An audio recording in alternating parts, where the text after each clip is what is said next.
تي في كانوا بدلنا ورقف مسوي إنه أنا وضعنا أنا واحد صاحبه وضعه مع صاحب عادي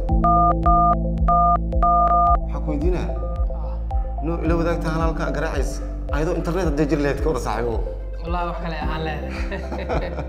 waxaa maragma doonta ah in su'aashan oo kale is weydiiyeen macaamiisheenu marar badan si aan weydiintaas uga jawaabno waxaan idin soo kordhinay adeegga wadaag oo ah adeeg dadku ay wadaagi karaan xirmooyin internet daatada si sare loogu qaado xiriirka ehelada iyo asxaabta aan haysan internetka adeeggan hotspot-ka kale miyaa saaxiibo maya adeeggan oo ka duwan yahay oo hotspot-ka waxaa khasab ah qofka ku xiriirinaya internetkiisa inuu kula joogo halka adeegga wadaag qof ka fog ama jooga magaalo kale aad wadaagi kartaan internetkiisa sidoo kale adeegan waxaa wada isticmaali kara adiga iyo laba qof oo ehelkaaga iyo asxaabtaada ka mid ah tusaale qof ehelkaaga oo jooga gobol magaalo ama degmo kale oo aan haysan internet ayaad fursad u siinaysaa inuu helo internet xawaare sare leh war ilaa adeegan waa deeqsinimadii qof ah sidee loo furtaa marka si aad iska diiwaan geliso adeegga wadaag garaac xidig 324 gees kadibna dooro nambarka 5 ee ku xusan wadaag deetana uga shubo xirmada aad rabto nambar 1 si aad ula wadaagto ehelkaaga iyo asxaabtaada